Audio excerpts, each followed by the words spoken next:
Hola, buenas noches. Una vez más nos juntamos para poder abrir la palabra de Dios. Y en esta noche les había prometido, ¿sí?, que iba a explayarme un poquito más sobre la vida de Daniel, un ejemplo fabuloso para todo joven y para todo cristiano, ¿no?, que quiere imitar, ¿sí?, esa relación fabulosa que tuvo para con Dios. La otra vez habíamos visto que Daniel se presentó ante tres problemas, en realidad, Daniel y sus amigos, y de los tres problemas que tuvo muchos más, pero destacamos tres, ¿sí? Logró salir más que victorioso. Pudimos reflejar la fidelidad de Daniel para con Dios, ¿sí? Vimos cómo se mantuvo firme él y sus amigos frente a las pruebas, digno de imitar, ¿sí? Y las adversidades que tuvieron que pasar no fueron un limitante para seguir en comunión, ¿sí?, eh, con Dios. No solo salieron airosos, como decía, de las dificultades, sino mucho más que vencedores. Y eso es lo que quiere nuestro Dios, que vos y yo, de las diferentes pruebas que tengamos, salgamos mucho más que victoriosos. Así que hoy brevemente nos vamos a centrar en algunas características de Daniel para lograr esas victorias, ¿sí? ¿Se acuerdan que habíamos visto los tres conflictos que tuvo? Fue el hecho de que Satanás quería que se contaminase con el mundo, Satanás quería que adore al mundo y Satanás quería que no nos acerquemos o que no se acerque a Dios. ¿Sí? Lo mismo pasa en tu vida y en la mía, pero no me voy a ir a ese tema. ¿Sí? Si querés refrescar cómo fue ese mensaje, lo tenés grabado en YouTube. Vamos directamente a centrarnos en las características de Daniel. Un hombre, como habíamos visto, fiel al Señor. Un hombre que tenía una relación personal con Dios. ¿Qué es lo que quiero incentivarte en esta noche a que tengamos? Vamos a mencionar muy por arriba los textos porque creo que ya los hemos leído la mayoría la otra vez. Pero la primera característica, que todos van a saber el texto de memoria seguramente, pero los vamos a mencionar brevemente, es dominio propio. ¿Sí? ¿Se acuerdan? Daniel 1.8, que dice: y Daniel propuso en su corazón no contaminarse con la porción de la comida del rey, ni con el vino que él bebía. Pidió, por tanto, al jefe de los eunucos que no se le obligase a contaminarse. Él se mantuvo, ¿sí?, firme para no caer en eso, ¿no? Así que la primera característica es el dominio propio. ¿Qué es el dominio propio? Es la capacidad que nos permite controlarnos a nosotros mismos, nuestras emociones, y no que éstas nos controlen a nosotros, sacándonos la posibilidad de elegir lo que queremos sentir en cada momento de nuestra vida. Una definición de diccionario, pero fíjense, porque me gustó bastante esto, el hecho del dominio propio nos saca la posibilidad de elegir cuando no lo tenemos, porque las emociones, el enojo, el llanto, la ira, las diferentes emociones que tiene el ser humano, nos quitan, nos privan la posibilidad de elegir. Y cuando queremos elegir sensatamente, cuando queremos elegir acorde a la voluntad de Dios, es importante que tengamos dominio propio. Porque si no tomamos decisiones a la ligera, hay otro término un poco más vulgar, ¿sí? Pero qué importante que cada decisión de nuestra vida, ¿sí?, cada momento en donde tengamos que frenar y decir: vamos a ver si estoy teniendo ese dominio propio, que Daniel sí lo tenía y propuso en su corazón, gracias a ese dominio propio, no contaminarse. No contaminarse. También Daniel tenía valor, en segundo lugar. ¿Sí? Daniel tenía valor. Dice, bueno, el capítulo 5, versículos 22 y 23, dice: y tú, su hijo Belsasar, hijo de Nabucodonosor, ¿sí?, le estaba diciendo al rey de ese momento: no has humillado tu corazón sabiendo todo esto, sino que contra el Señor del cielo te has ensorbecido, e hiciste traer delante de ti los vasos de su casa, y tú, o sea, metió mucho la pata el hijo de Nabucodonosor. Bebiste vino en ellos. Además de esto, diste alabanza a dioses de plata y oro, de bronce y de hierro, de madera y de piedra, que ni ven, ni oyen, ni saben. Y al Dios en cuya mano está tu vida y cuyos son tus caminos, nunca honraste. Él tuvo valor porque fue llamado y dijo la verdad y sabía que, a ver, le estaba diciendo que había metido la pata y encima le estaba diciendo que había llegado su hora. La hora de terminar el reinado de él, la hora de su muerte, la hora, imagínense todo el poder que tenía el hijo de Nabucodonosor en ese momento y Daniel tuvo valor, ¿sí? No le importó el que dirán, no le importó nada porque él se atrevió a decir lo que correspondía en el momento que correspondía porque el Señor, Dios, le había mandado a decir. La definición de valor es una cualidad que confiere a las cosas, hechos o personas una estimación, ya sea positiva o negativa, no tiene mucho sentido, pero no quería dejar de decirlo. Pero qué importante que podamos ser hombres con dominio propio, hombres valientes, ¿sí? Hombres valientes. Valiente hoy es aquel que predica el Evangelio. Sí, hoy se parece que rebelarse es ponerse un arito, o un piercing o un arito. No, rebelarse hoy ya no es más eso, si todo el mundo lo hace, o un tatuaje, todo eso es común. El rebelarse de verdad, el nadar contra la corriente, el tener valor, es ser un hijo de Dios, es ser cristiano y contarlo a todo el mundo. Eso es realmente algo de valor. Lo tercero que tenía Daniel, integridad. Y estoy yendo un poco rápido para no demorarme tanto con el mensaje, porque si no, Pedro me los hace más chiquitos, cada vez más cortitos y los míos son cada vez más largos. Así que integridad, la tercera.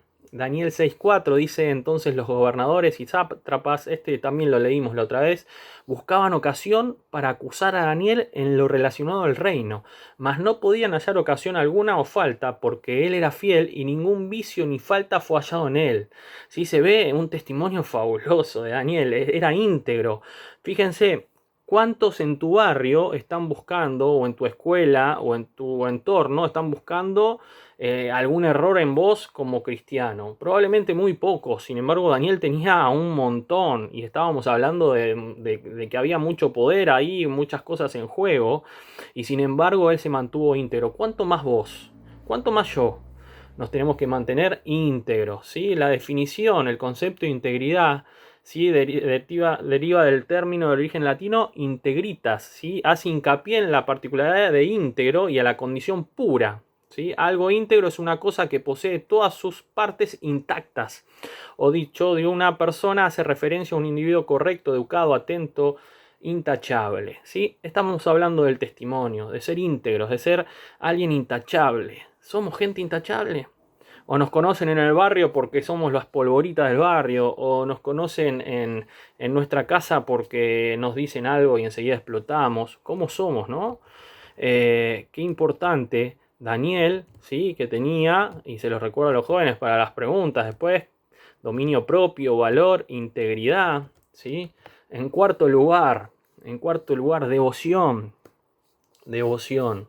Daniel 2, 17 y 18 dice, luego se fue Daniel a su casa, hizo saber lo que había a Ananías, Misaías y Azarías y sus amigos, sus compañeros, para que pidiesen misericordia del Dios del cielo sobre este misterio, a fin de que Daniel y sus compañeros no pereciesen con los otros sabios de Babilonia, cuando el Señor, cuando Daniel también le habían pedido que resuelva un sueño y tenía que dar una respuesta y ellos buscaron a Dios, ¿sí? El concepto de devoción tiene su origen en un vocablo latino que se trata de la manifestación, una emoción de una persona respecto a una ideología. Esto es definición de diccionario. Podría considerarse como un sinónimo del amor, fervor, la veneración cuando se encuentran vinculados con la religión. Dice, este término hace referencia a la entrega total a Dios. Definición de diccionario, pero la devoción es llevar una vida acorde a la palabra de Dios, una vida en donde buscamos a Dios, una entrega, como decía el mismo diccionario que podemos tener en cualquier biblioteca, una entrega total a Dios. Y así era Daniel, ¿sí? Era devoto a Dios, pero no una devoción religiosa, una devoción como muchos lamentablemente practican, de caminar allá o acá, una devoción de memoria prácticamente, sino una devoción de verdad, una entrega total a Dios, cuando nada importa sino solo Dios. Qué lindo es como vemos en la persona de Daniel un montón de cualidades que nos llaman a ser un cristiano de verdad, un cristiano, ¿sí? Acorde a la palabra de Dios. Otro punto tan importante en la vida de Daniel era humildad. Dice Daniel 10:17, ¿cómo pues podrá el siervo de mi señor hablar con mi señor? Porque al instante me faltó la fuerza y no me quedó aliento. Bueno, hay un montón de pasajes que habla de la humildad de Daniel, ¿sí? Él pasó a ser la mano derecha de Nabucodonosor cuando fue ahí, pasó a ser la mano derecha de su hijo, que bueno, él murió al instante, después del rey Darío, de un montón de reyes, y sin embargo él mantenía una humildad intachable, intachable. Realmente la definición de humildad es la virtud que consiste en conocer las propias limitaciones y debilidades y actuar de acuerdo a tal conocimiento. El término proviene del vocablo latino humilitas. Podría decirse que la humildad es la ausencia de soberbia. Es una característica propia de los sujetos modestos, que no se sienten más importantes o mejores que los demás independientemente de cuán lejos hayan llegado en la vida. Vamos a aclarar algo en este punto. Muchas veces se relaciona humildad con falta económica y no tiene nada que ver. Puedes ser el más pobre de todos y ser un soberbio. Y yo puedo ser el más pobre de todos y también tener el ego por arriba, ¿sí? Y puede haber una persona con mucha plata y ser una de las personas más humildes de la tierra. Se entiende que no tiene que ver con la parte económica. ¿Sí? Hay tanta gente que no tiene nada y sin embargo su ego está por arriba porque hay un conflicto social, un conflicto que lamentablemente genera que si este tiene auto, o sea, no se lo merece.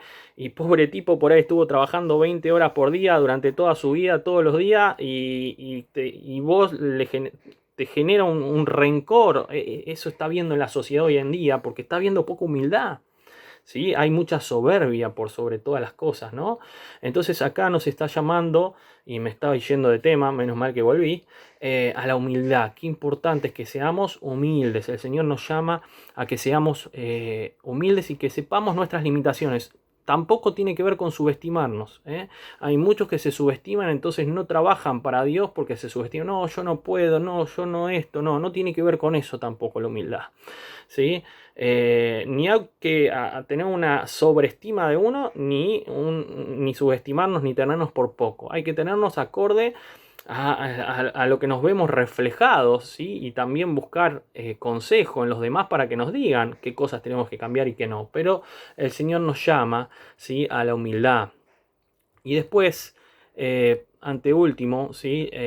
Daniel tenía una visión espiritual. Una visión espiritual. Bueno, acá yo menciono algunos pasajes que tienen que ver con la revelación que tuvo de sus sueños. Por ejemplo, Daniel 7:9, estuve mirando hasta que fueron puestos tronos y se sentó un anciano de días, cuyo vestido era blanco como la nieve, el pelo de su cabeza. Un montón después Daniel 10:5 dice, y alcé mis ojos y miré a que un varón vestido de lino y ceñido sus lomos, pero porque él realmente tenía revelación de parte de Dios y interpretaba los sueños de los reyes, ¿no? Pero me quiero enfocar un poco en la visión espiritual que podés tener vos y yo hoy por hoy, ¿sí? Esta visión espiritual que significa tener la visión de Cristo. Si nuestra vista está en los cielos constantemente, vamos a poder tener una idea de cómo Dios nos está mirando y cómo Dios actuaría de tal cosa o cómo Dios querría que nosotros actuemos de una manera u otra, ¿no? Porque, por ejemplo, definición dice, permite describir al sentido que le brinda a distintos organismos la posibilidad de detectar la luz y reconocer lugares, personas y objetos. Bueno, eso habla de visión, en realidad, no una visión espiritual. Igualmente, quiero destacar esto. Cuando era jovencito me ayudó muchísimo algo que parece muy trillado, pero el sentir que constantemente el Señor Jesús está al lado nuestro. Entonces, cuando queremos saber cómo miraría a Dios una cosa u otra, imaginémonos que Jesús está al lado nuestro y si lo estaría mirando así o no. Por ejemplo, si tenemos que ir a un lugar que corresponde o no, te estás preguntando, ¿es o no es el lugar correcto? Y la pregunta que te haces es, si yo voy con Jesús, ¿Jesús entraría a ese lugar o no? Si yo estoy en mi cama con el celular y estoy abrazado a Jesús, ¿Jesús estaría mirando lo mismo que yo estoy mirando?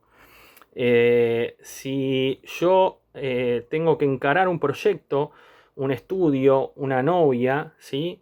¿Jesús aprobaría esa decisión que estoy por tomar? Entonces esa es la visión espiritual, llamado un poquito, tratando de ser un poquito más palpable, ¿no? Que tenemos que tener, ¿sí? Constantemente estar preguntándonos qué haría o qué diría el Señor en cuanto a esa decisión que tomamos. Y por último, eh, eh, podemos ver muchas más características, pero quiero destacar la que destacamos la otra vez en el mensaje anterior, por eso no me voy a explayar mucho, porque quiero tocar una cosa más, la fidelidad de Daniel.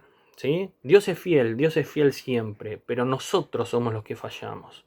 Pero qué lindo es cuando el Señor nos dice, buen siervo y fiel, en lo poco has sido fiel, en lo mucho te pondré, como dice la palabra de Dios. Y Daniel era hasta dónde lo puso el Señor, ¿no? Si realmente él mantenía una fidelidad hermosa ante Dios. Dice Daniel 6:10, por ejemplo, cuando Daniel supo que el edicto había sido firmado, o sea, corría en riesgo su vida, lo leímos la otra vez, entró en su casa y abiertas las ventanas de su cámara que daban hacia Jerusalén, se arrodillaba 3 veces al día y oraba y daba gracias delante de su Dios como lo solía hacer antes. Él no le importó que corriera en riesgo su vida, él siguió orando como lo hacía siempre, ¿sí? La fidelidad es la unión. Bueno, acá la definición tampoco tiene mucho que ver. Pero bueno, a ver, se trata de un acuerdo que implica una serie de responsabilidades y que no debería ser violado por ninguna de las partes. Prometer es un compromiso ya que se decide qué es lo que se va a hacer en un futuro. Definición de diccionario también, pero de alguna manera nos habla, ¿sí?, de que tenemos un compromiso para con Dios. Porque Él ya hizo todo, Él mandó a su Hijo a morir por vos y por mí. ¿Sí? A Jesucristo, Él nos salvó, entonces nos queda a nosotros el serle fiel, porque Él sigue siendo fiel encima. Así que de esta manera podemos ver estas características de parte de Daniel, pero quiero resaltar esto último que leía recién, ¿no? Que nos hablaba de la oración de Daniel. Y les toco tres puntos en cuanto a la oración, y con esto ya termino, porque la oración es el acceso directo a Dios.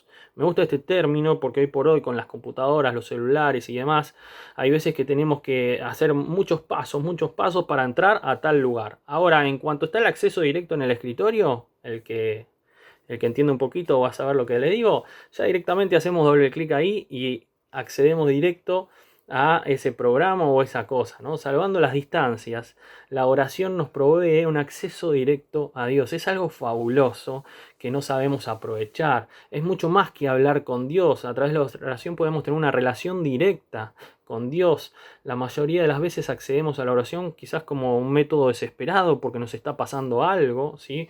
O para obtener, como si fuera un genio de la lámpara, muchos deseos. Ya hablamos de la oración, no me voy a explayar mucho, ¿sí? Pero estamos subestimando, ¿sí? Ahí sí lo estamos subestimando, realmente el poder de la oración. La oración de voy a orar por vos, o la frase típica que esa hacemos, ¿sí? Qué importante que nos comprometamos realmente a orar los unos por los otros. Hoy por hoy estamos teniendo mucho más tiempo que antes, así que Dios quiera que podamos practicar la oración de Daniel, ¿sí? La oración de Daniel para poder seguir orando. Y Daniel oraba de 3 maneras. Y con esto termino. Oraba con fe, fundamental que oremos con fe. Vamos a ir un poquito al Nuevo Testamento, se los menciono nomás para no explayarnos. Marcos 11, 22, 23, 24 y 25 dice Jesús: tened fe en Dios, porque de cierto os digo que cualquiera que dijere a este monte, quítate y echa en el mar, no dudará en su corazón, sino creyere que será leí todo mal, quítate y échate en el mar, y no dudaré en su corazón, sino creyere que será hecho lo que dice, lo que diga le será hecho. Por tanto os digo que todo lo que pidiereis orando, creed que lo recibéis y os vendrá. Y cuando estéis orando, perdonar si tenéis algo contra alguno, para que también vuestro Padre que está en los cielos os perdone a vosotros vuestras ofensas. Hay un montón de pasajes que nos habla de la fe que tenemos que tener, pero qué importante que podamos orar con fe. Ahora, ¿cómo orar? Mateo 6:5 dice, y cuando ores no seas como los hipócritas, porque ellos aman el orar en pie, en las sinagogas y en las esquinas de las calles para ser vistos de los hombres. De cierto os digo que ya tienen su recompensa, mas tú cuando ores, y fíjense, ¿no?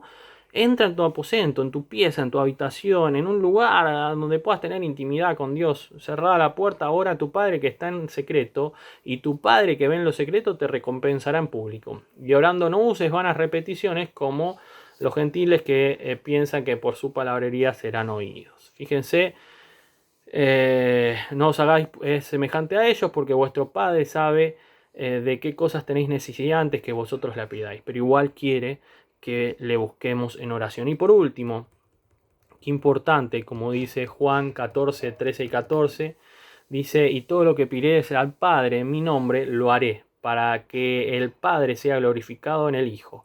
Si algo pidierais en mi nombre, yo lo haré. ¿Quién está hablando acá? Jesús. Entonces, qué importante, no como frase hecha, sino porque si no es en el nombre de Jesucristo que oramos, nuestra oración no supera el techo. Así que qué importante es que podamos orar con fe, orar en lo privado, como seguramente haces, pero que realmente sea esta relación personal con Dios a través de la oración.